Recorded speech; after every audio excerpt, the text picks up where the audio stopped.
Okay, सुरू करूया आपण. इंडियन नॅशनल काँग्रेस, राष्ट्रीय सभा आपण याला म्हणतो. भाग एक डिस्कस करणार आहोत. यामध्ये राष्ट्रीय काँग्रेसच्या स्थापनेपूर्वीच्या काही संस्था आहेत त्या मी तुम्हाला पहिले डिस्कस करतो. नंतर मग आपण याचा मेन मुद्दा बघूया. जमीनदारांची संघटना, पहिली संघटना जी होती राष्ट्रीय काँग्रेसच्या स्थापनेपूर्वी ती होती जमीनदारांची संघटना. ठीक आहे. आता याच्यामध्ये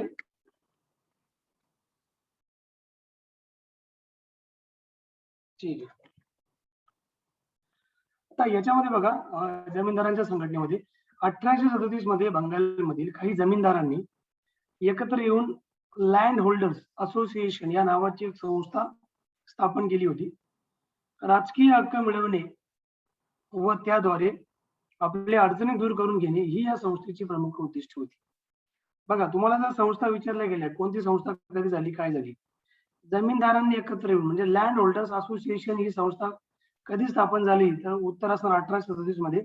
कोणी स्थापन केली? जमीनदारांनी केली होती. ठीक आहे, हे तुम्ही लक्षात ठेवायचं.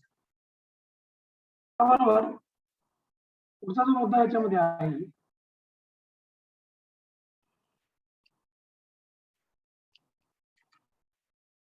पुढे बघा, याच्यामध्ये पुढचा आपण जे नेक्स्ट मुद्दा डिस्कस करतो आपण आपला असा आहे की राजकीय हक्क मिळवणे व त्याद्वारे आपल्या अडचणी दूर करून घेणे ही या संस्थेचे प्रमुख उद्दिष्ट होते.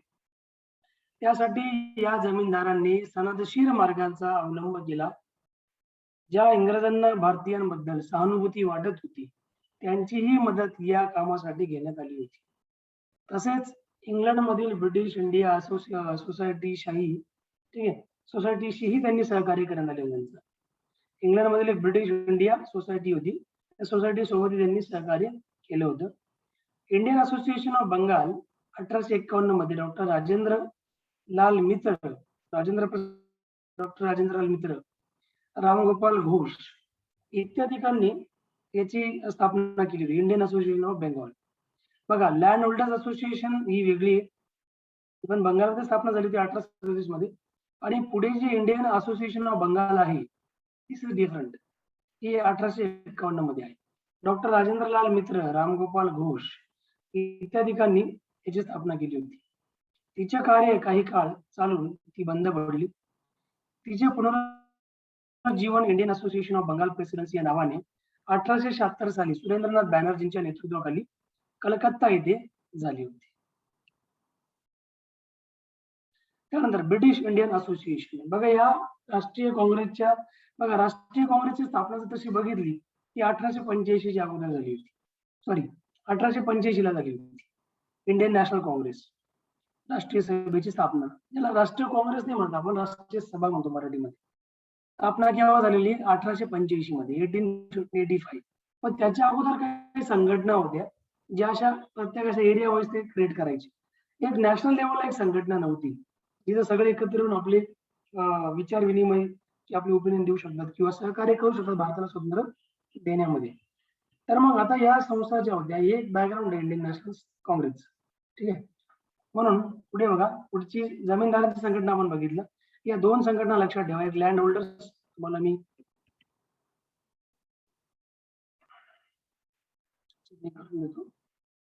मी पीपीटी शेअर करायचं विसरलो काल, पण सॉरी फॉर दॅट. मी आज करतो, तुम्हाला कन्फर्म करून देतो आज. ठीक आहे, म्हणजे तुम्हाला रिव्हिजन साठी तुम्हाला ते कामात येईल. मला वेळेचा प्रॉब्लेम मुळे नाही मला करता आलं ते. ऍक्च्युली मला तो लोगो ऍड करायचा आहे, लोगो मी ऍड करून तुम्हाला पाठवून देतो आज.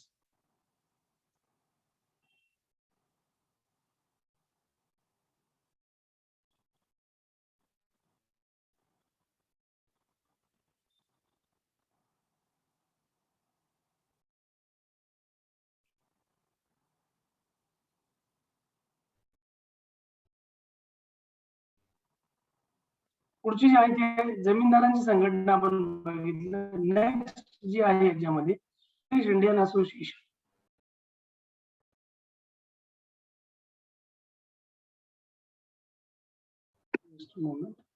जमीनदारांची आपण बघितली. त्यानंतर पुढे आहे ब्रिटिश इंडियन असोसिएशन. या संस्थेची स्थापना केव्हा झालेली? या संस्थेची स्थापना झाली होती 1851 मध्ये.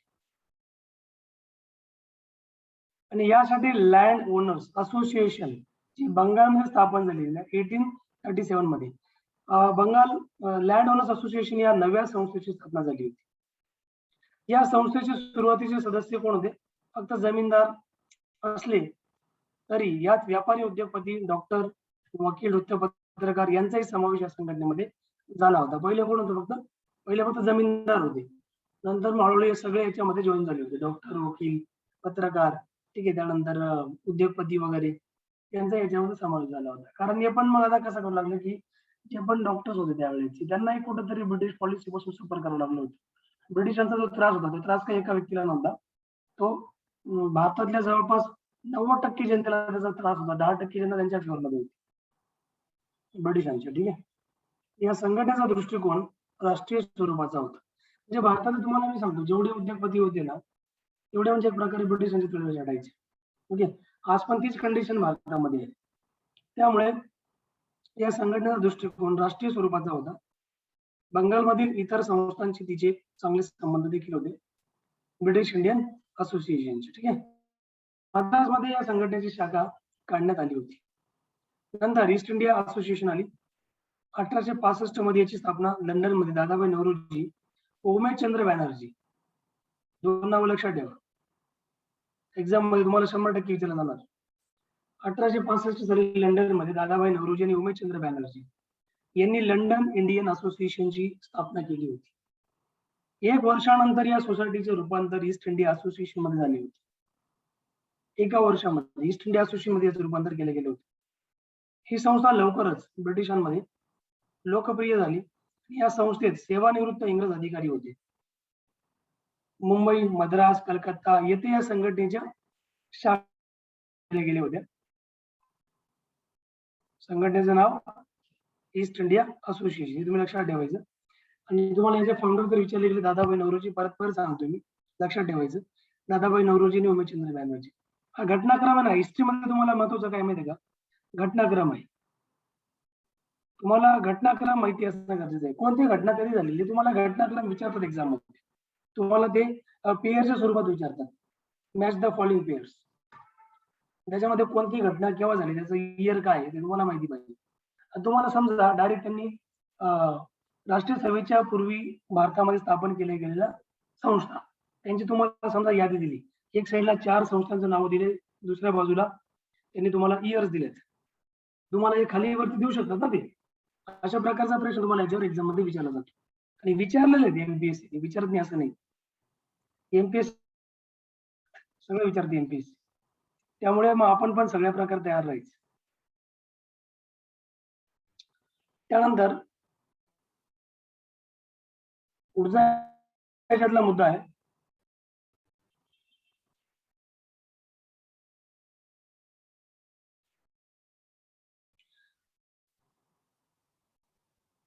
मुंबई, मद्रास, कलकत्ता येथे या संघटनेच्या शाखा स्थापन झाल्या होत्या. ठीक आहे. आणि ते 1884 पर्यंत जोमाने कार्य करीत होत्या. कधीपर्यंत? एकच मिनिट.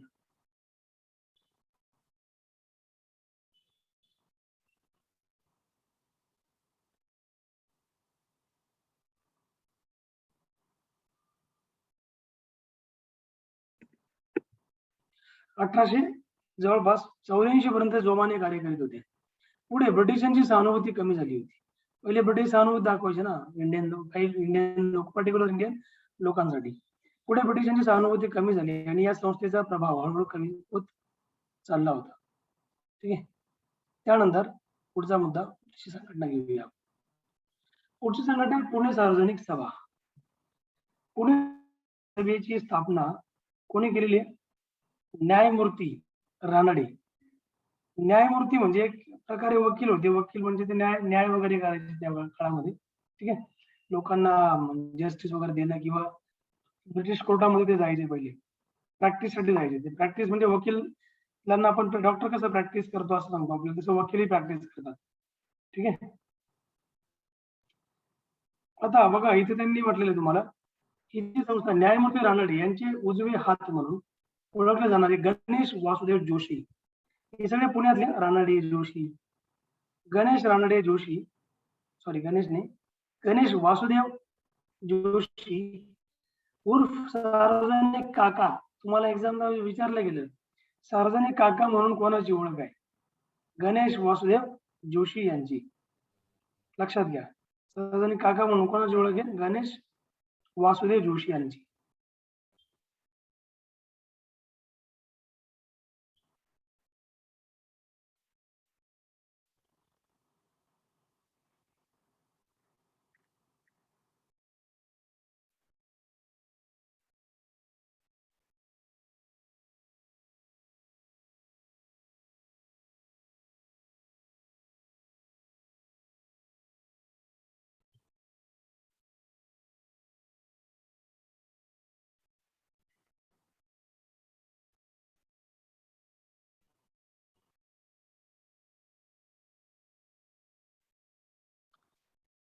ओके, नेक्स्ट याच्यामध्ये आहे हे म्हणजेच यांनी पुण्यात 1870 साली सार्वजनिक सभेची स्थापना केली होती. सार्वजनिक काका म्हणून कोणाला ओळखतात ते म्हणजे गणेश वासुदेव जोशी यांना. 1871 मध्ये न्यायमूर्ती रानडे यांनी या संस्थेला एक राष्ट्रीय स्वरूप प्राप्त करून दिलं होतं. कोणत्या सभेला? पुणे सार्वजनिक सभा. स्थापना कोणी केलेली? गणेश वासुदेव जोशी यांनी. ठीक आहे, कोणाचे उजवे हात? न्यायमूर्ती रानडे यांचे. तुम्हाला माहिती पुण्यामध्ये रानडे इन्स्टिट्यूट पण आहे. फर्ग्युसन कॉलेजच्या बाजूला एक इन्स्टिट्यूट आहे रानडे इन्स्टिट्यूट म्हणून. तिथे फॉरेन लँग्वेजचे कोर्स वगैरे चालतात. ठीक आहे. त्यानंतर 1871 मध्ये न्यायमूर्ती रानडे यांनी या संस्थेला राष्ट्रीय स्वरूप प्राप्त करून दिले. लॉर्ड लिटन सगळ्यात बोगस आतापर्यंतचा इंडियन व्हाईसरॉय म्हणजे लॉर्ड लिटन होता. याचा लॉर्ड तर काढून टाका, याला लिटन म्हणणार, लोटनी म्हणू शकता तुम्ही. लिटन या व्हाईसरॉयने 1877च्या जानेवारीमध्ये दिल्लीला एक मोठा दरबार भरवून इंग्लंडच्या राणीला भारताची सम्राज्ञी अशी पदवी अर्पण केली होती. भारताची सम्राज्ञी कोण? इंग्लंडच्या राणीला. असं कोणी केलं होतं? व्हाईसरॉय लिटन या व्हाईसरॉयने. या प्रसंगी सार्वजनिक सभेने सम्राज्ञीला एक मानपत्र समर्पण केले होते. या मानपत्रात हिंदी जनतेचे हक्क आणि हिंदी राष्ट्रांच्या अंतःकरणातील राजकीय आकांक्षा स्पष्टपणे नमूद केल्या होत्या. तसे या निमित्ताने जमलेल्या सर्व प्रांतातील लोकप्रतिनिधी पुढे व राजवाड्यांपुढे अखिल भारतीय ऐक्याची हिंदी पार्लिमेंटची कल्पना आणि निरनिराळ्या प्रांतातून आलेल्या राजकीय राज्य कार्यकर्त्यांना राष्ट्रीय सभेची कल्पना सुचवली होती. त्यानंतर मद्रास महाजन सभा. मद्रास महाजन सभा. मद्रासमध्ये 1884 साली हिंदू या वृत्तपत्राचे संपादक जी सुब्रमण्यम अय्यर यांनी महाजन सभा या नावाची संस्था स्थापन केली होती. स्थानिक संस्थांच्या जानेवारी 1885 मध्ये झालेल्या अधिवेशनात कायदेमंडळाचा विस्तार करण्याची, त्यात भारतीयांना प्रतिनिधित्व देण्याची न्यायपालिका व राजस्वकार्य स्वतंत्र असण्याची मागणी करण्यात आली होती. पुढे आहे Indian association. East India association ती वेगळी, ठीक आहे. त्यानंतर अजून त्यांची ब्रिटिश इंडियन असोसिएशन ती वेगळी. ही फक्त इंडियन असोसिएशन आहे. 26 जुलै 1875 रोजी सुरेंद्रनाथ बॅनर्जी यांनी इंडियन असोसिएशन नावाची संस्था स्थापन केली होती. मध्यम वर्गातील लोकांच्या विचारांचे प्रतिनिधित्व करणे आणि सार्वजनिक कार्यात भाग घेणे हा या संस्थेचा मुख्य उद्देश होता व त्यासाठी ही संस्था कार्य करीत होती. या संस्थेच्या वतीने डिसेंबर 1883 रोजी या वर्षी कलकत्त्यास इंडियन नॅशनल कॉन्फरन्सचे पहिले अधिवेशन बोलविण्यात आले होते. या अधिवेशनात सनदी परीक्षा, उच्च शिक्षण, कायदेमंडळातील प्रतिनिधित्व इत्यादी या प्रश्नांवर चर्चा झाली होती. सुरेंद्रनाथ बॅनर्जी यांनी विविध प्रांतांची दौरे काढून जाहीर व्याख्यानांमधून सरकारी धोरणांवर टीका केली होती. त्यामुळे ठिकठिकाणी नवीन संस्था निघू लागल्या होत्या.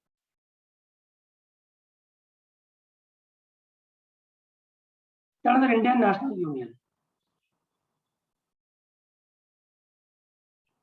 1884च्या शेवटी इंडियन नॅशनल युनियनची स्थापना ह्यूम यांनी केली होती.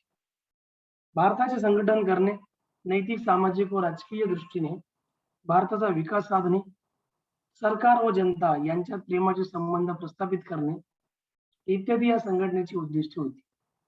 आणि त्यातूनच राष्ट्रीय सभेचा उदय देखील झाला होता.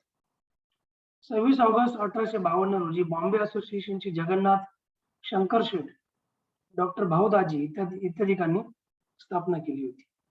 तिचे कार्य काही वर्षांनी बंद पडले. तिचे पुनरुज्जीवन बॉम्बे प्रेसिडेन्सी असोसिएशन मध्ये 31 जून 1885 साली सुरू झालं होतं. या स्थानिक प्रयत्नांना एक अखिल भारतव्यापी जे रूप होतं ते 1885 साली प्राप्त झाले होते. म्हणजे त्याला आले होते 1885 रोजी इंडियन नॅशनल युनियनला. ठीक आहे. आता इथून पुढे अजून काही चळवळी आपण बघूया. त्यानंतर मग तुम्हाला आम्ही भारतीय राष्ट्रीय काँग्रेसची स्थापनाबद्दल आपण डिस्कस करूया. काही प्रश्न आणि क्वेरी असेल तर विचारा.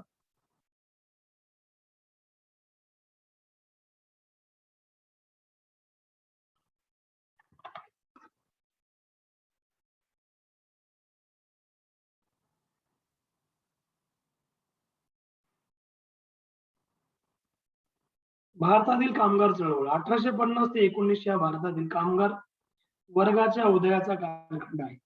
या काळात ब्रिटिशांनी भारतात औद्योगिकरणास प्राधान्य दिले नाही. त्यामुळे भारतात औद्योगिक विकासाचा वेग कमी होता. पर्यायाने कामगार वर्गाची संख्या कमी होती. ठीक आहे. 1900 तर 1905 या 5 वर्षाच्या कालखंडात नंतर या 1905 नंतर ब्रिटिशांनी त्यांच्या गरजेतून भारतीय भांडवलदारांचा औद्योगिक कारखाने उभारण्यास प्रोत्साहन केले होते. भारतीय जे भांडवलदार होते कॅपिटलिस्ट यांना ब्रिटिशांनी प्रोत्साहित केले कशासाठी? औद्योगिक कारखाने स्थापन करण्यासाठी, उभारण्यास. यानंतर भारतात औद्योगिक कारखाने स्थापन करायला चालना मिळाली. पर्यायाने कामगार वर्गाची संख्या वाढली. म्हणजे कसं आहे, जितक्या कमी होते तेवढे लोकांना जॉब मध्ये सर्व्हिस रोजगार मिळणार. भारत हा इतका मोठा देश आहे आणि एवढ्या मोठ्या देशामध्ये आज सगळ्यांना रोजगार उपलब्ध करून देणं थोडंसं कठीण आहे, पण अवघड पण नाही. ठीक आहे. जास्त म्हणजे डिफिकल्ट आहे आणि जास्त डिफिकल्ट नाही पण आहे. कारण इतका मोठा मार्केट इंडिया आहे की इंडियामध्ये आज कितीही फॉरेन कंपनीज गव्हर्नमेंट आहे तिथे बोलू शकतो. पण नुसते दौरे करण्याचा अर्थ नाहीये. त्यांना ऍक्च्युली इथपर्यंत म्हणजे त्या कंपन्या भारतापर्यंत आणणंही गरजेचं आहे. ठीक आहे.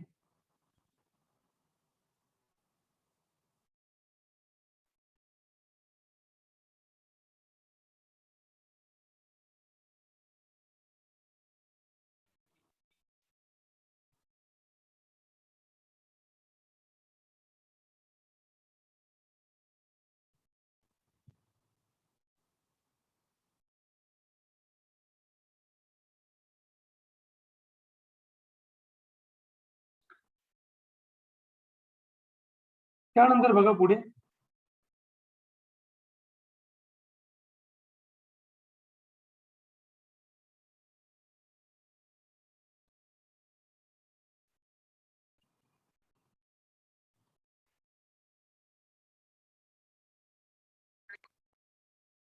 तर पुढे आपण याच्यामध्ये बघू शकतो भारतातील कामगार चळवळ 1850 ते 1900 हा भारतातील कामगार वर्गाच्या उदयाचा कालखंड आहे.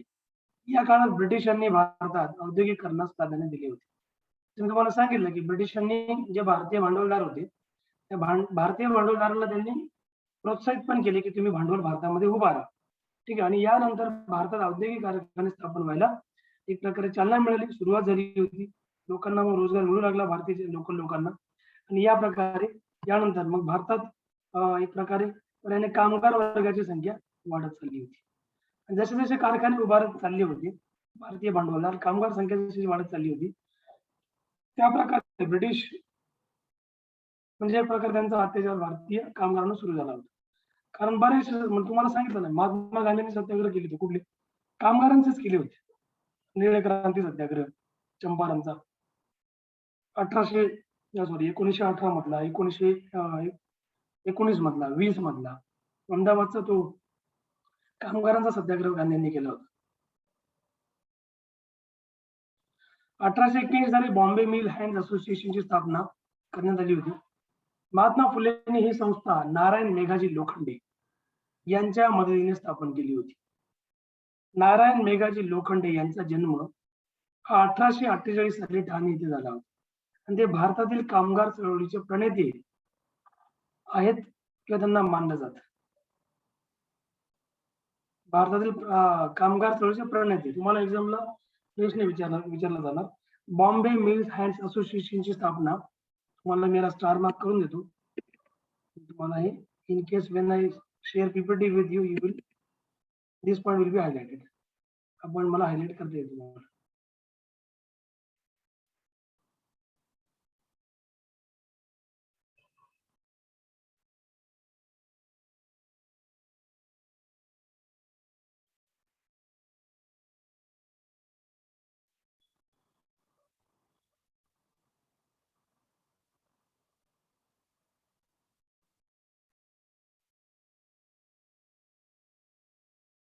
ठीक आहे.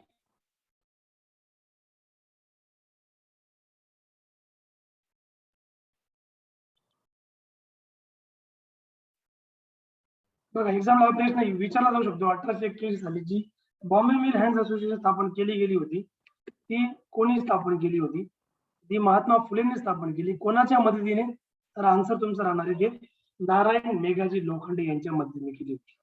नारायण मेघाजी लोखंडे यांचा जन्म ठाण्यामध्ये झाला होता 1848 मध्ये आणि ते भारतातील कामगार चळवळीचे प्रणेते त्यांना मानलं जातं. आणि ते महात्मा फुलेंचे एक अनुयायी पण होते. 1920 साली All India Trade Union Congress ही एक महत्वाची संस्था आहे. मी याला थोडस हायलाइट करून देतो तुम्हाला. जमला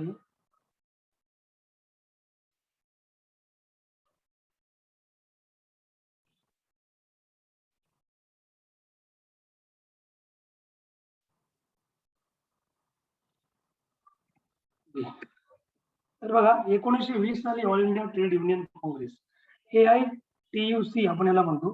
याची स्थापना लाला लजपत राय यांनी केली होती.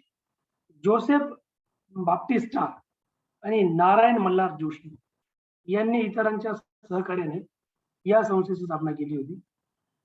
आणि 1945 पर्यंत ही भारतातील एक आपण म्हणू शकतो की प्रमुख कामगार संघटना होती. कोणती? AITUC. ही अतिशय इम्पॉर्टंट आहे. AITUC लक्षात ठेवा.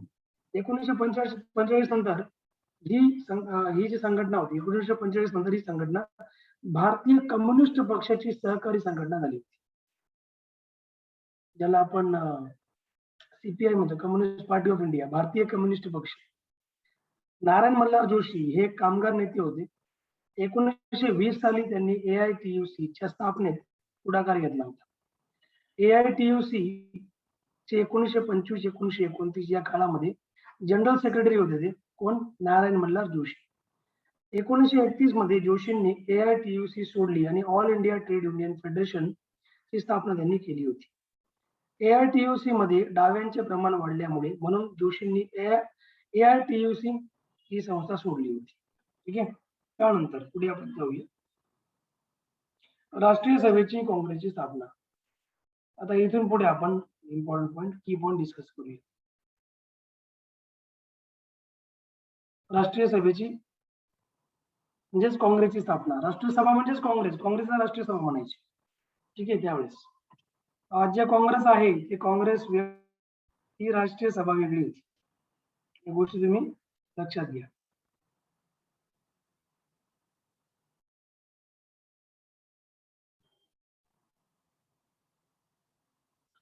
ठीक आहे.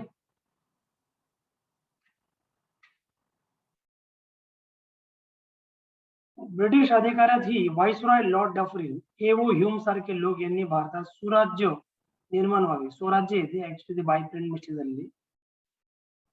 ब्रिटिश बघा सगळेच ब्रिटिश काही वाईट नव्हते असं नाहीये.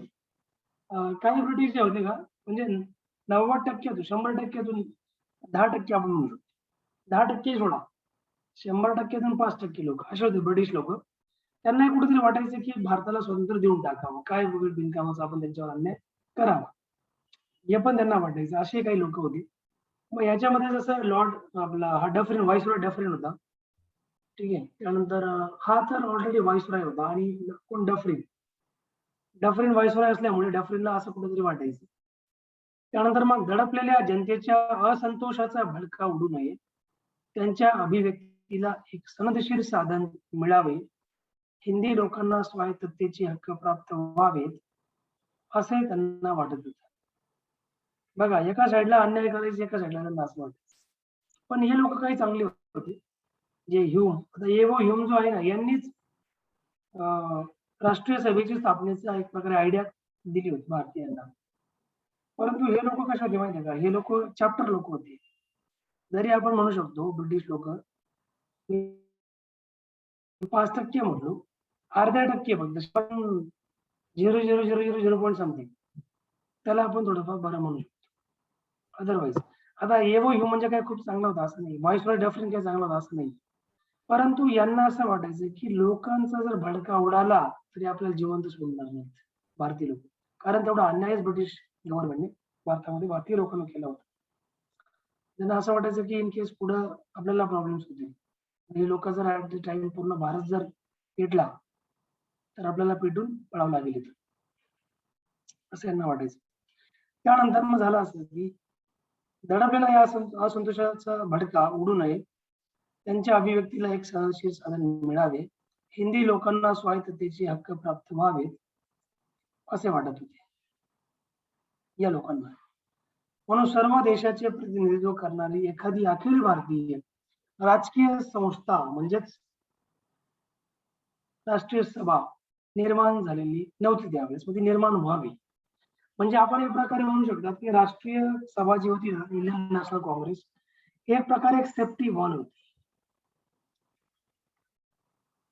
आधी सेफ्टी वॉल होती, लक्षात घ्या, ठीक आहे.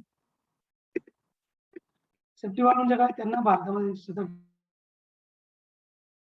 अन्याय अत्याचार करून जरी संसद टिकू शकत नव्हती भारतामध्ये, बरोबर. म्हणून काहीतरी असं काहीतरी आपण करूया की जेणेकरून लोकांचा भडका वगैरे उडणार नाही, आपण सत्ता पण चालू शकतो भारतामध्ये, असं यांनी करून ठेवलं. ज्या प्रकारे आज गव्हर्नमेंट करते हे ब्रिटिशांपेक्षा कमी नाहीये.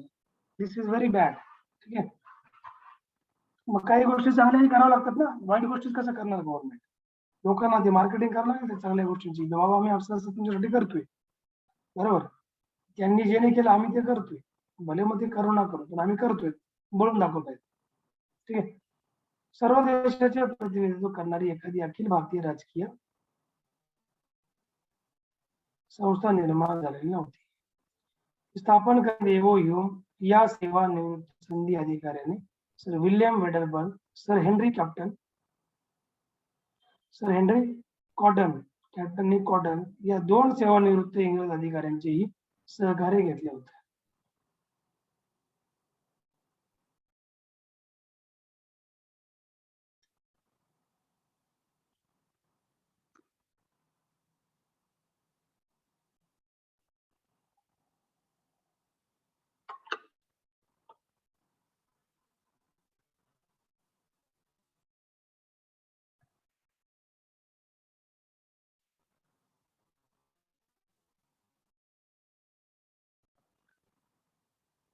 पहिले अधिवेशन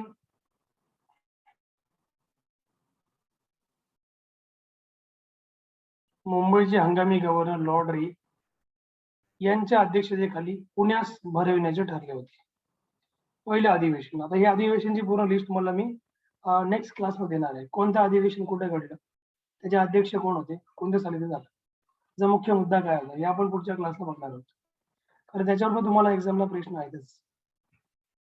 तर मग राष्ट्रीय सभेचे जे अधिवेशन होतं, पहिले अधिवेशन मुंबईचे हंगामी गव्हर्नर लॉर्ड रे यांच्या अध्यक्षतेखाली पुण्यास भरविण्याचे ठरले होते. याची जबाबदारी पुण्याच्या सार्वजनिक सभेवर टाकण्यात आली होती.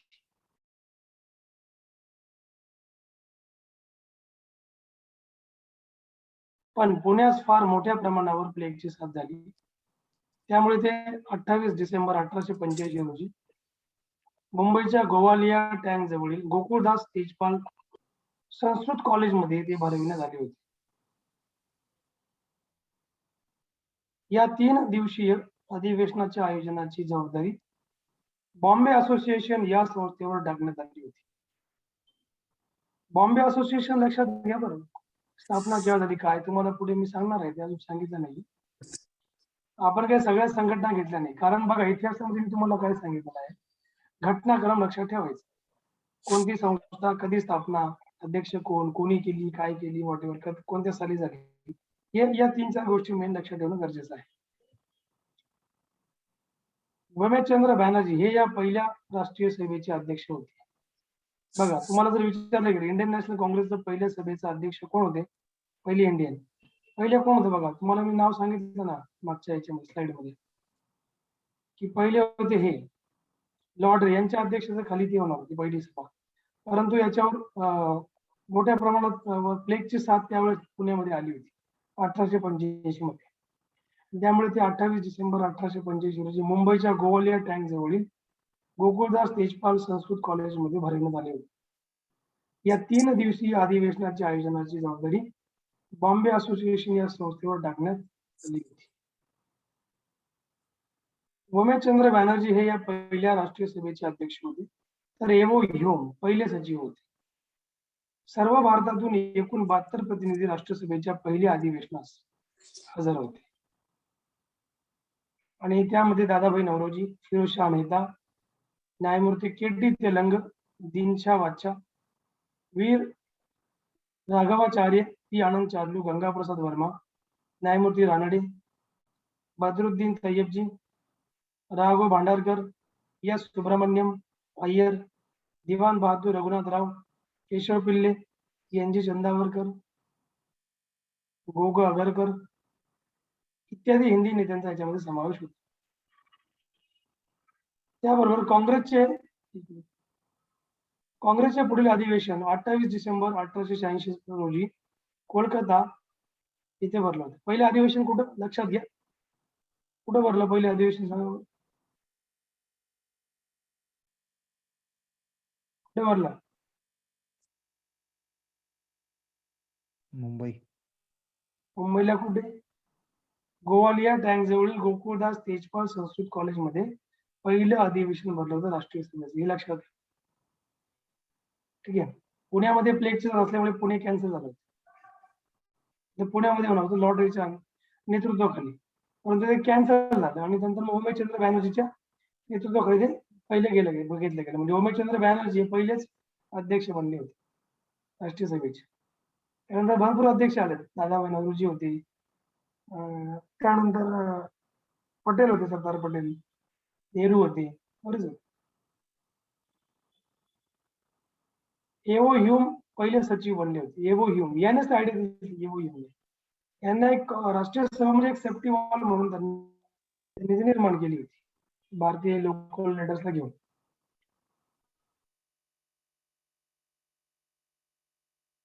बघा याच्यामध्ये कोण कोण 72 प्रतिनिधी राष्ट्रीय सभेच्या अधिवेशनात पहिल्या अधिवेशनात हजर होते. 72 प्रतिनिधी, यामध्ये सगळे त्यांचे नाव आहेत, मुख्य हे होते.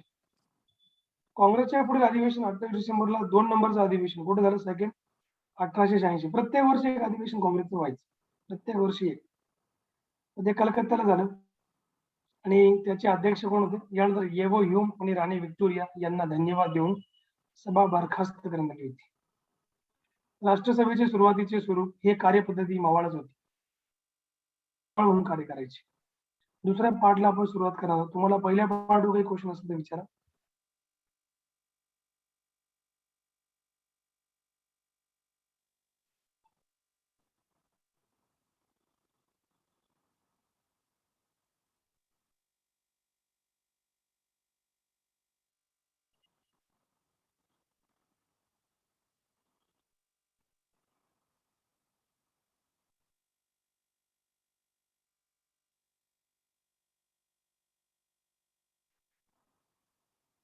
सर राणी विक्टोरिया दुसरी होती ना?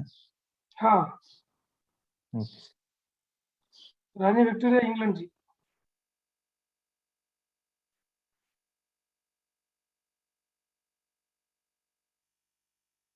विचारायचं अजून काही? No sir.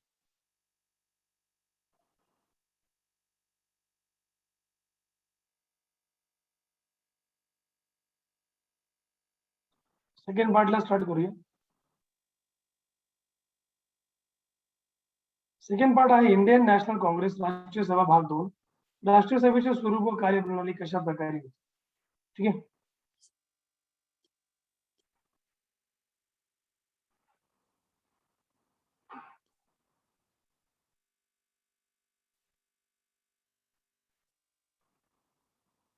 राष्ट्रीय सभेचे स्वरूप हे प्रारंभापासून लोकशाही पद्धतीचे होते. डेमोक्रॅटिकली हे काम करायचे.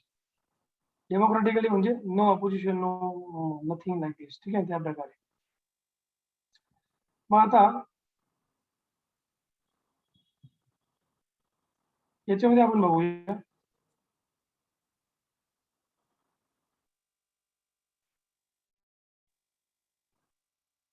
डेमोक्रॅटिकली हे काम करत होते. आणि त्याबरोबर बघा याच्यामध्ये या सभेची रचना संसदेप्रमाणे केली गेली. जसं इंडियन आता पार्लिमेंट आहे ना, त्या प्रकारे याची जी ही आहे स्थापना केली गेली होती.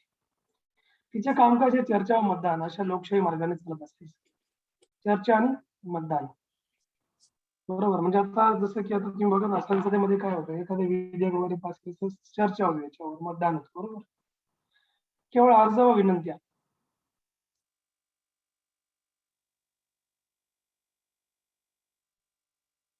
व विनंत्या करून म्हणजे सनदशीर मार्गाचा अवलंब करून सरकार दाद देणार नाही असे म्हणून अनेकांनी सुरुवातीस टीका केली होती. परंतु त्यावेळी या पद्धतीला पर्याय नव्हता. म्हणजे जनतेची गाऱ्हाणी सरकारपर्यंत पोहोचवण्याबरोबरच जनतेत जागृती घडवून आणणे हा प्रमुख उद्देश डोळ्यांसमोर ठेवून राष्ट्रीय सभेचे कार्य चालू होते. भारतीय जनतेत राष्ट्रीयत्वाची भावना निर्माण करणे हे सभेचे दुसरे वैशिष्ट्य होते. या सभेचे ध्येय व स्वरूप ही राष्ट्रवादी होते. राष्ट्रसभेच्या पहिल्या अधिवेशनास जे सभासद एकत्र आले होते ते संपूर्ण भारतातून आलेले होते. अधिवेशनाचे ठिकाणही दरवर्षी बदलले जात असे. प्रादेशिक ऐक्याबरोबरच धार्मिक ऐक्यही राष्ट्रीय सभेत होते. या सभेत हिंदू, मुसलमान, पारशी, ख्रिस्ती या सर्वांचा समावेश होता.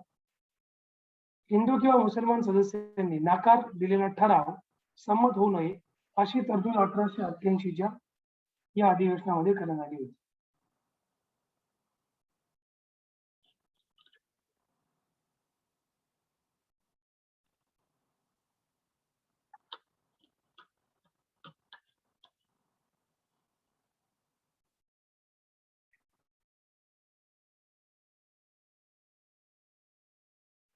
त्यानंतर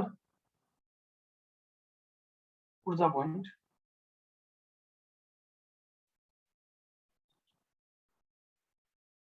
एओ ह्यूम हे राष्ट्रीय सभेचे प्रमुख संस्थापक असल्यामुळे राष्ट्रीय सभा ही ब्रिटिश धार्जिनी आहे असा आरोप नंतरच्या काळात करण्यात आला होता.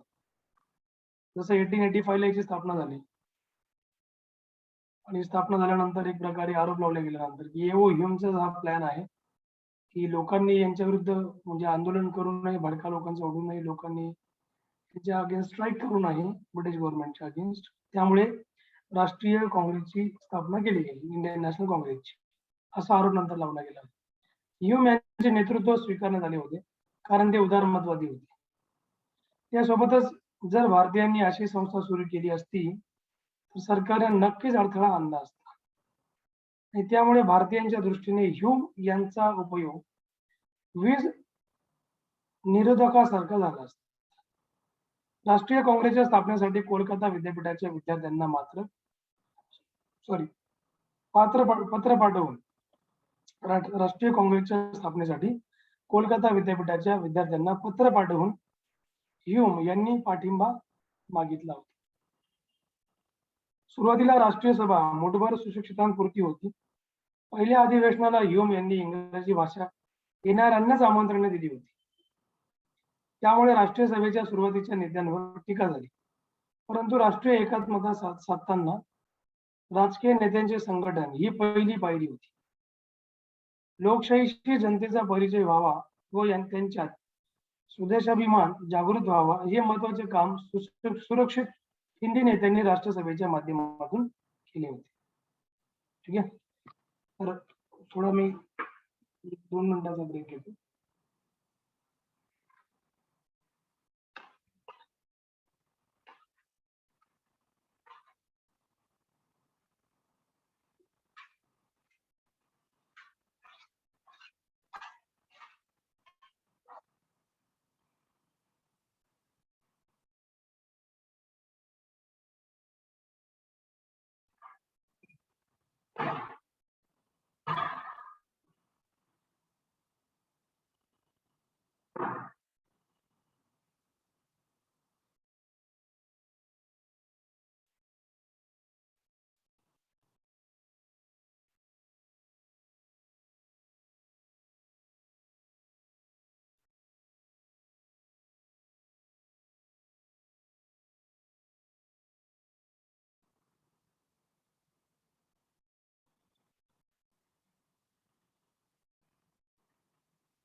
बघा, त्यानंतर राष्ट्रीय काँग्रेसच्या स्थापनेसाठी कोलकाता विद्यापीठाच्या विद्यार्थ्यांना पत्र पाठवून ह्यूम यांनी पाठिंबा मागितला होता. सुरुवातीला राष्ट्रीय सभा मूठभर सुशिक्षितांपुरतीच होती. पहिल्या अधिवेशनाला ह्यूम यांनी इंग्रजी भाषा येणाऱ्यांनाच आमंत्रण दिली. त्यामुळे राष्ट्रीय सभेच्या सुरुवातीच्या नेत्यांवर टीका झाली. परंतु राष्ट्रीय एकात्मता साधताना राजकीय नेत्यांचे संघटन ही पहिली पायरी होती. लोकशाहीशी जनतेचा परिचय व्हावा व त्यांच्या स्वदेशाभिमान जागृत व्हावा हे महत्वाचे काम सुशिक्षित किंवा सुरक्षित हिंदी नेत्यांनी राष्ट्रसभेच्या माध्यमातून केलं होतं. राष्ट्रीय चळवळीचा प्रारंभीचा कालखंड कशा प्रकारे झाला? राष्ट्रीय चळवळीचा प्रारंभीचा कालखंड. प्रारंभी आधुनिक भारतीय विचारवंतांना या प्रक्रियेचे आकलन झाले आणि मात्र 19व्या शतकाच्या या प्रथमार्धात विचारवंतांचा वसाहतीक एक राज्याबद्दलचा दृष्टिकोन अनुकूल स्वरूपाचा होता आणि त्यांची धारणा जी होती ती की भारतीय समाजाची पुनर्रचना ब्रिटिश अंमलाखालीच होऊ शकेल, कारण त्या काळात ब्रिटन हा सर्वात पुढाकारलेला एक देश होता. त्यानंतर आधुनिक उद्योगधंदे व भारताचा आर्थिक विकास याबद्दल विचारवंतांना मोठं आकर्षण होते. त्यांना अशी आशा होती की ब्रिटन भारताचे औद्योगिकरण करील व येथे आधुनिक भांडवलशाही प्रस्थापित करील. लोकशाही, नागरी स्वातंत्र्य आणि जनतेचे सार्वभौमत्व यावर ब्रिटनची श्रद्धा असल्याने ते भारतात विज्ञान व तंत्रज्ञान या नव्याने आणतील. त्याद्वारा येथील जी जनता आहे जनतेची सांस्कृतिक व सामाजिक उन्नती होईल असा त्यांचा विश्वास होता. भारताचे ऐक्य साकार होत होते ते आणखी एक आकर्षण होते. परिणामी हा वर्ग 1857च्या स्वातंत्र्य युद्धात देखील ब्रिटिश सत्तेच्या पाठीशी राहिला होता. ब्रिटिशांची येथील सत्ता हा ईश्वरी संकेत आहे असे ते मानू लागले आणि 19व्या शतकाच्या ज्या द्वितीयार्धात मात्र या विचारवंतांचा भ्रमनिराश झाला होता.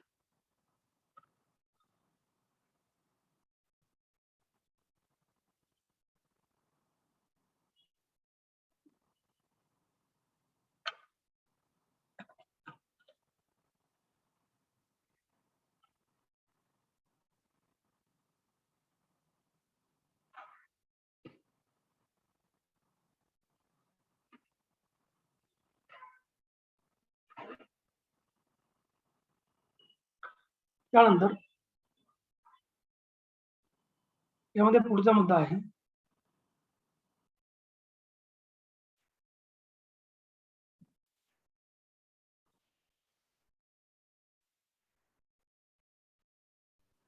हळूहळू या बुद्धिमंत वर्गाने राजकीय व देशात राजकीय कार्य सुरू करण्यासाठी राजकीय संस्था निर्माण केल्या होत्या. भारतात राजकीय सुधारणा करणारे पहिले नेते म्हणजे राजा राममोहन राय होते. जनतेच्या हित संबंधाच्या संवर्धनासाठी 1840 तर 1850 व 1850 ते 1860 दरम्यान बेंगॉल ब्रिटिश इंडियन सोसायटी व इतर संस्था स्थापन करण्यात आल्या. पण या संस्था स्थानिक स्वरूपाच्या होत्या आणि त्यांच्यावर श्रीमंत व वरिष्ठ वर्गीयांचे वर्चस्व होते. नंतर 1870 ते 1880 या दरम्यान मात्र केवळ राजकीय स्वरूपाच्या व मध्यम वर्गाचा आधार असलेल्या सार्वजनिक सभा पुणे, महाराष्ट्र, इंडियन असोसिएशन बंगाल, महाजन सभा मद्रास आणि बॉम्बे प्रेसिडेन्सी असोसिएशन यासारख्या संस्था देशात सर्वत्र निर्माण झाल्या होत्या. 1876 ते 1880 पर्यंत लिटनच्या कारकिर्दीमध्ये जे प्रतिगामी धोरण अवलंबण्यात आले त्यामुळे भारतीय राष्ट्रवादाची झपाट्याने प्रगती झाली. लिटनने 1878च्या या शस्त्रविषयक कायद्याच्या एका फटकाऱ्याने साऱ्या हिंदी जनतेला निशस्त्र करून टाकले होते. लिटन जो होता थोडासा वेगळ्या प्रकारचा व्हाईसरॉय होता, कारण त्याच्या पॉलिसी ज्या होत्या त्या अतिशय कणखर होत्या, कठोर होत्या. मेन म्हणजे तो असा कोणाला न जुमानणारा होता. म्हणजे थोडासा म्हणतो ना की एक प्रकारे लॉर्ड रिपन थोडासा बरा होता, पण लिटन एकदम बोगस आपण त्याला म्हणू शकतो. ठीक आहे. त्याबरोबर 1876 ते 1880 पर्यंत लिटनच्या कारकिर्दीत जे प्रतिगामी धोरण अवलंबण्यात आले होते त्यामुळे भारतीय राष्ट्रवादाची प्रकारे झपाट्याने प्रगती झाली. लिटनने 1878च्या शस्त्रविषयी कायद्याच्या एका फटकाऱ्याने साऱ्या हिंदी जनतेला निशस्त्र करून टाकले होते. व्हर्नॅक्युलर प्रेस ऍक्ट 1778 यानुसार ब्रिटिश सत्तेवर होणारी वाढती टीका दडपून टाकण्याचा प्रयत्न करण्यात आला होता. कारण व्हर्नाक्युलर प्रेस ऍक्ट कोणी आणला होता? हा लॉर्ड रिटनने आणला होता. आणि यानुसार जे पण प्रेस ब्रिटिश गव्हर्नमेंटवर टीका करेल किंवा ब्रिटिश गव्हर्नमेंटच्या अगेन्स्ट लेख छापेल, न्यूजपेपर मध्ये वगैरे म्हणा किंवा कशामध्ये म्हणा, त्यांच्यावर एक प्रकारे बॅन आणला जाणार. ठीक आहे, असं याच्यामध्ये दिलं होतं.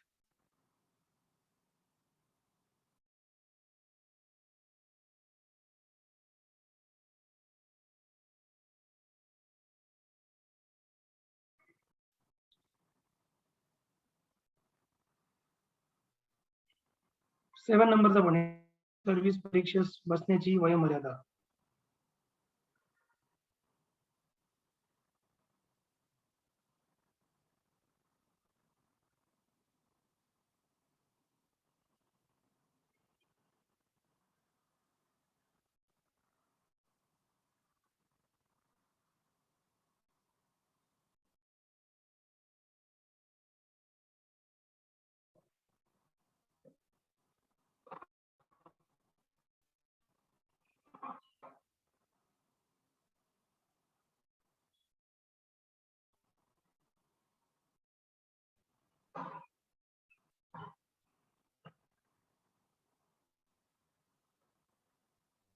आता इंडियन सिव्हिल सर्व्हिस ही जी एक्झाम तुम्हाला मी याच्याबद्दल मागे सांगितलं होतं.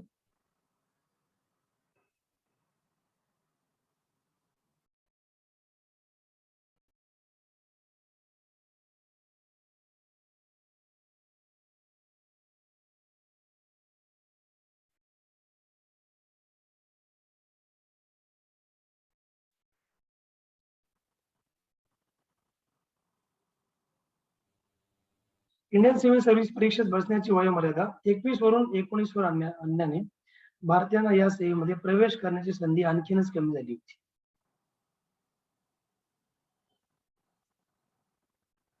हे लक्षात घ्या तुम्ही, किती होती? 21 वरून 19 वर आणल्याने भारतीयांना या सेवेत प्रवेश करण्याची संधी आणखीनच कमी झाली होती. भारतात दुष्काळ असताना 1877 मध्ये राजेशाही दरबार भरविण्यात आला. अफगाणिस्तानचे खर्चिक युद्ध सुरू करून त्याचा आर्थिक बोजा भारतीय तिजोरीवर टाकण्यात आला. ब्रिटनमधून जे कापड भारतात येईल त्यावरील आयात व जकात काढून टाकण्यात आले होते आणि त्यामुळे भारतीय वस्त्रोद्योगावर संकट कोसळले होते.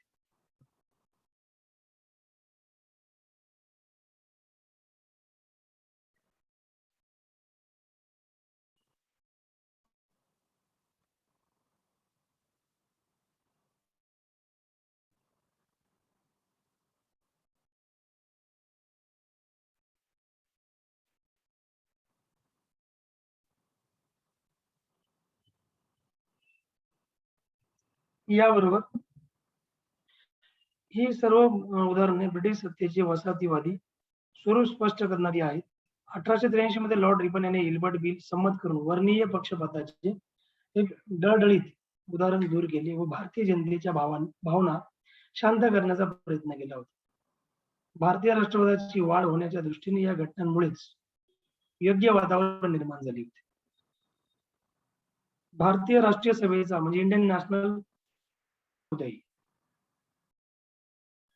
भारतीय राष्ट्रीय सभेचा उदय. बघा, या दृष्टीने अनेक प्रयत्न बरीच वर्ष चालू होते. इंडियन असोसिएशनची स्थापना करून सुरेंद्रनाथ बॅनर्जी यांनी पुढाकार घेतला.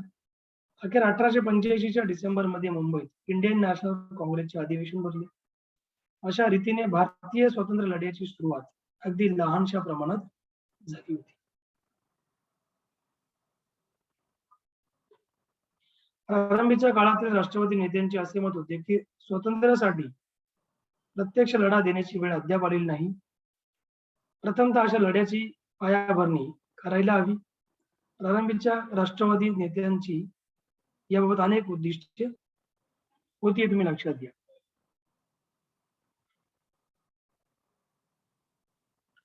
त्यानंतर राष्ट्रीय ऐक्याची भावना निर्माण करणे हे प्रारंभीच्या काळातील राष्ट्रवादी नेत्यांचे एक प्रमुख उद्दिष्ट होते.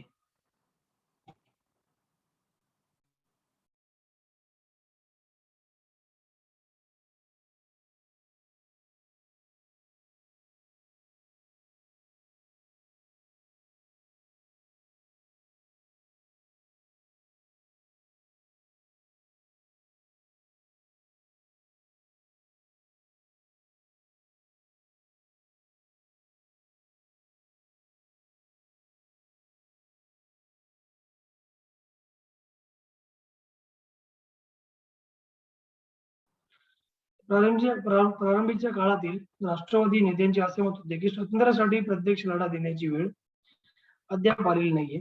प्रथमतः अशा लढ्याची पायाभरणी करायला हवी. प्रारंभीच्या राष्ट्रवादी नेत्यांची एक याबाबत अनेक उद्दिष्टे होती. राष्ट्रीय ऐक्याची भावना निर्माण करणे हे प्रारंभीच्या काळातील राष्ट्रवादी नेत्यांचे प्रमुख उद्दिष्ट होते. भारताची एक राष्ट्र म्हणून बांधणी करणे, एकसंध भारतीय जनमत तयार करणे. भारतीय लोक कधीच एक नव्हते, तर ते शेकडो वंश, भाषा, जाती आणि धर्म यांचे कडबोळे आहेत. असा जो आरोप साम्राज्यवादी करीत असत, त्याला चोख उत्तर देणे हे त्यांचे मुख्य उद्दिष्ट होते. त्यांचे दुसरे मुख्य उद्दिष्ट होते ते म्हणजे राष्ट्रीय राजकीय व्यासपीठाच्या निर्मितीचे सर्व भारतीयांचे ज्यावर एकमत होईल असा एक कार्यक्रम तयार करून अखिल भारतीय राजकीय कार्याची त्यांना पायाभरणी करायची होती.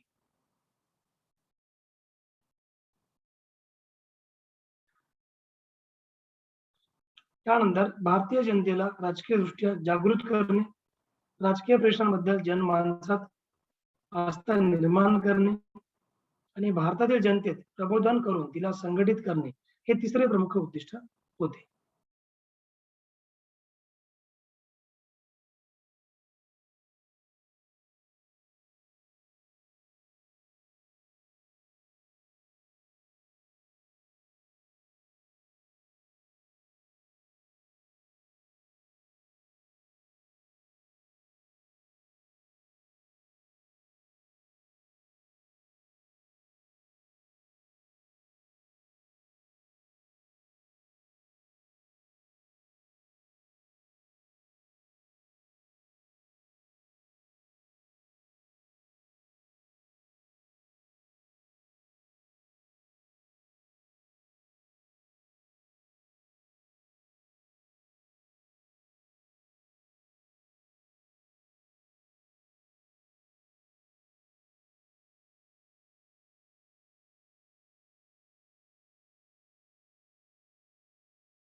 अखिल भारतीय नेतृत्वाची जडणघडण करणे हेही त्या काळातील मुख्य उद्दिष्ट होते.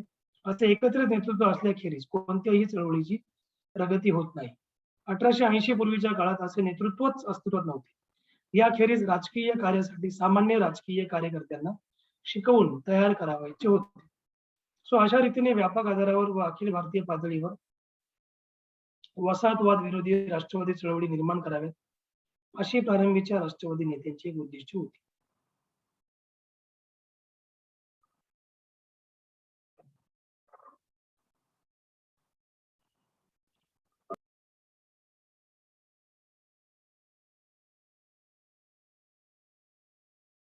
उसके बाद इंडियन नॅशनल काँग्रेस भाग 3 आपण डिस्कस करूया. राष्ट्रीय सभा भाग 3.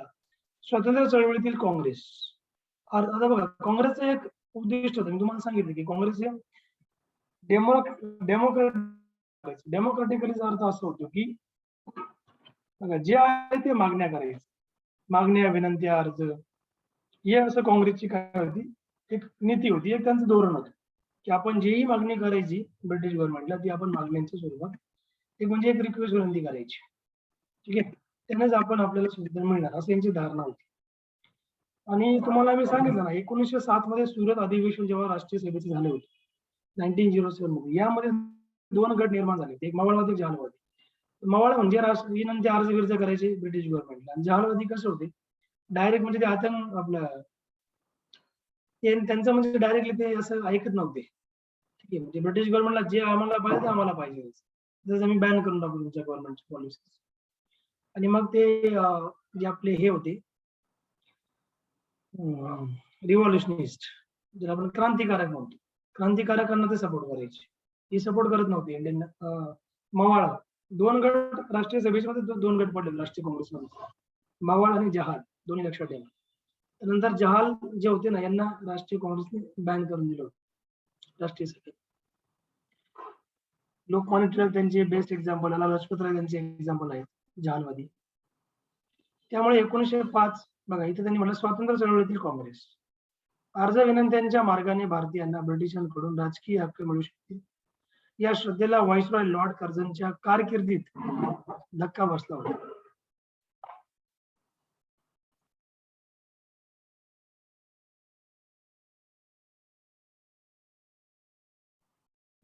अर्ज विनंत्यांच्या मार्गाने भारतीयांना ब्रिटिशांकडून राजकीय हक्क मिळू शकतील, या श्रद्धेला व्हाईसरॉय लॉर्ड कर्झनच्या कारकिर्दीत धक्का बसला होता.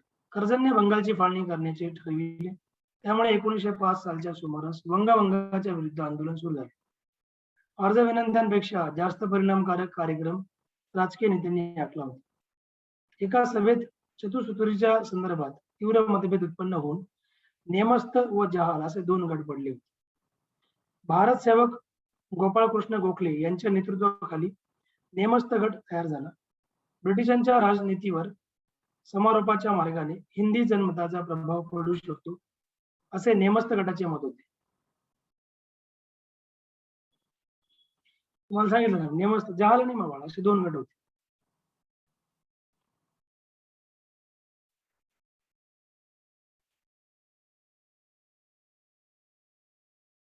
तर मग 1905 ला जे या साली जे सुमारास वंगभंगाचं जे विरुद्ध आंदोलन सुरू केलं, वंगभंग आंदोलन सुरू केलं, याच्या अगेन्स्ट मग अर्ज विनंत्यापेक्षा आपण काही जास्त इफेक्टिव्ह मेजर आपण यूज करू, सो दॅट आपण ब्रिटिशांना हे करू शकतो. अशा प्रकारे एका सभेमध्ये चतुसूत्रीच्या संदर्भात तीव्र मतभेद उत्पन्न होऊन नेमस्त व जहाल असे 2 गट पडले होते. भारत सेवक गोपाळकृष्ण गोखले यांच्या नेतृत्वाखाली नेमस्त गट तयार झाला होता. आणि त्याचबरोबर ब्रिटिशांच्या राजनीतीवर एक समारोपच्या मार्गाने हिंदी जनमताचा प्रभाव पडू शकतो, असे नेमस्त गटाचे मत होते.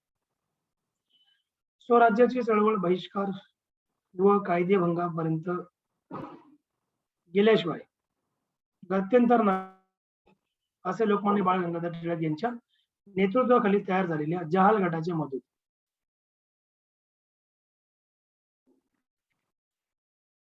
सशस्त्र क्रांतीवाद्यांचा मार्ग या गटाला मान्य नव्हता, तरी सशस्त्र क्रांतीवाद्यांबद्दल त्यांना सहानुभूती होती. त्यामुळे नेमस्त गटाला जहाल गटाबद्दल तो छुपा क्रांतीवादी गट आहे अशी शंका होती. 1907 साली सुरत येथे काँग्रेसचे अधिवेशन भरले. त्या अधिवेशनात नेमस्त व जहालाची कायम फूट पडली. लोकमान्य टिळक व त्यांचे अनुयायी काँग्रेसमधून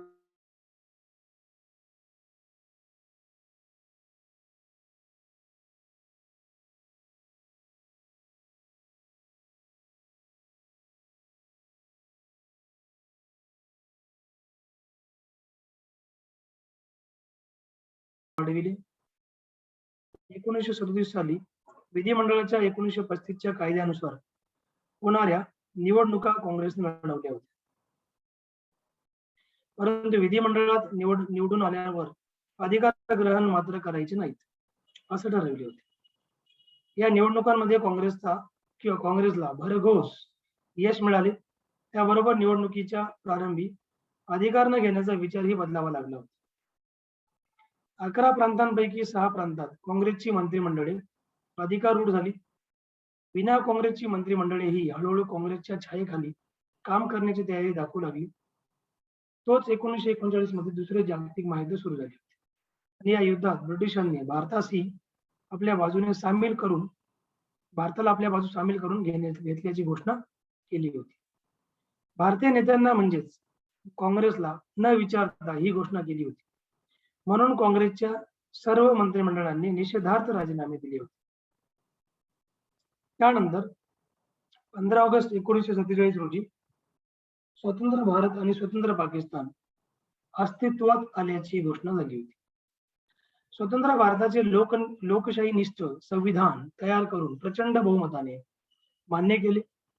संविधान समितीमध्ये 2/3 पेक्षा अधिक बहुमत काँग्रेस सदस्यांचे होते.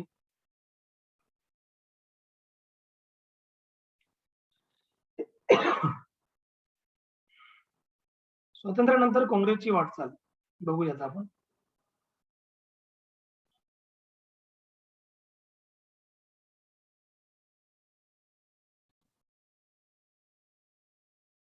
स्वातंत्र्यानंतर काँग्रेसची वाटचाल 1969 यापर्यंत 1967 पर्यंत भारतातील बहुतेक प्रदेश राज्यांमध्ये काँग्रेसची मंत्रिमंडळे अधिकारूढ झाली होती.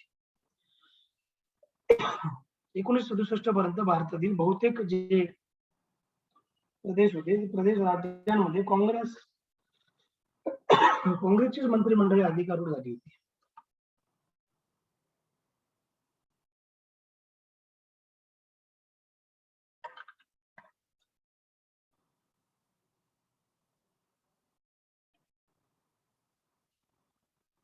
स्वराज्य प्राप्तीपासून 1971 सालापर्यंत भारतीय संघराज्याच्या केंद्रस्थानी काँग्रेसचे मंत्रिमंडळ बहुमताच्या जोरावर अधिकारूढ राहिले आहे. 1952 साली भारतीय संविधानाप्रमाणे प्रादेशिक व केंद्रीय विधिमंडळाच्या निवडणुका झाल्या होत्या. ओरिसा व केरळ सोडून बाकीच्या बहुतेक राज्यात काँग्रेस मंत्रिमंडळे अधिकारावर आल्यामुळे देशाचा आर्थिक कार्यक्रम काय असावा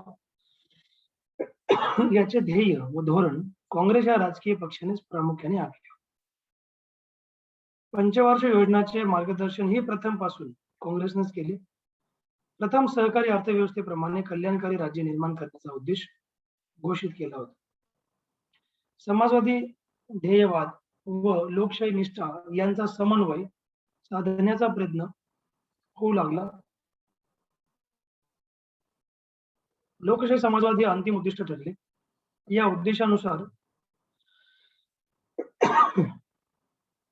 उद्देशानुसार औडी येथील काँग्रेसच्या अधिवेशनात 1954 जे समाजवादानुसार समाज रचना हे जवळचे उद्दिष्ट जाहीर करण्यात आले होते. या उद्दिष्टानुसार मोठ्या बँकांचे राष्ट्रीयकरण, जमीन मालकी कसेल त्याची जमीन या उद्देशानुसार बदलणे म्हणजे जमीन मालकी हक्कांमध्ये सुधारणा, आयात निर्यात व्यापाराचे तारतम्य राखून राष्ट्रीयकरण इत्यादी 10 कलमी कार्यक्रम आवडी नंतरच्या काँग्रेसच्या अधिवेशनामध्ये मान्य करण्यात आला होता. हा कार्यक्रम मनपूर्वक अंमलात आणण्यात अडचणी येऊ लागल्या. 1969 साली राष्ट्रपती डॉक्टर झाकीर हुसेन यांच्या निधनानंतर राष्ट्रपती पदावरील निवडणुकीच्या संदर्भात काँग्रेसमधील मोरारजी देसाई, निजलिंगप्पा इत्यादी जुने नेते आणि श्रीमती इंदिरा गांधी, यशवंतराव चव्हाण इत्यादी नवे नेते यांचे मतभेद उघडकीस आले होते. त्याअखेरीस नोव्हेंबर 1969 मध्ये काँग्रेसचे अध्यक्ष निजलिंगप्पा यांनी पंतप्रधान इंदिरा गांधींच्यावर शिस्तभंगाची कारवाई केल्याच्या प्रश्नावरून काँग्रेस दुभंगली.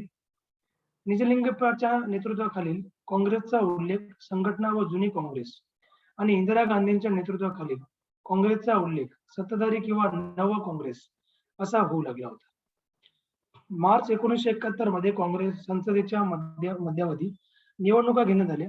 त्यात इंदिरा गांधींच्या नव्या काँग्रेसला म्हणजे 2/3 अधिक जागा मिळाल्या होत्या. संघटना काँग्रेसला केवळ 16 जागा मिळाल्या. संघटना काँग्रेसने जनसंघ संघटना काँग्रेस हे नाव होतं संघटनेचे, म्हणजे जे राष्ट्रीय सभा त्याला म्हणतात. संघटना काँग्रेसला केवळ 16 जागा मिळाल्या. संघटना काँग्रेस, जनसंघ, स्वतंत्र व संयुक्त समाजवादी या राजकीय पक्षांची युती करून जागा लढविल्या.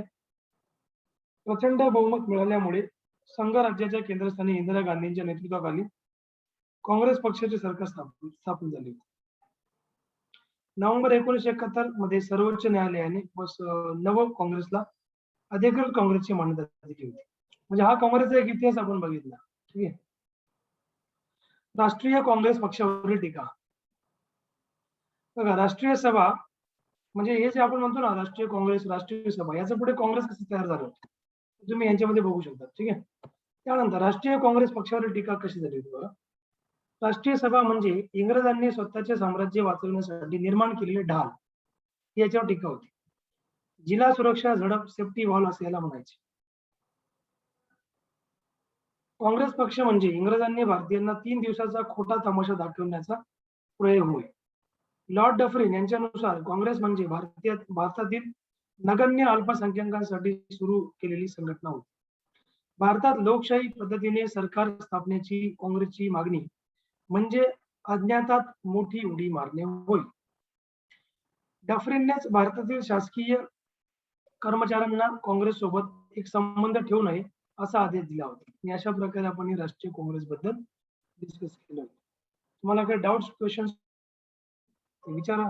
डिस्कस डिस्कस करूया.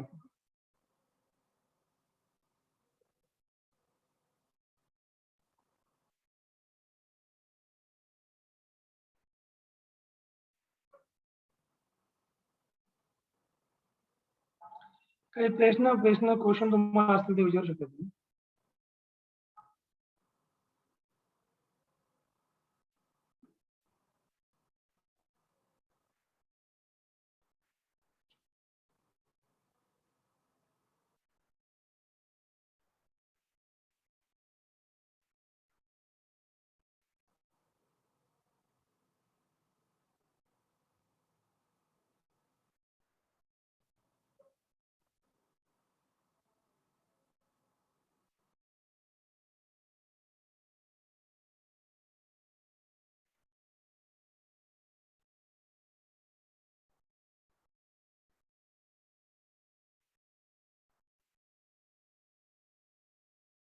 काही क्वेश्चन क्वेरीज असतील ते विचारा.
ओके, काही क्वेश्चन वगैरे नाही तुमचे, तर मग आपण क्लास एंड करूया आजचा.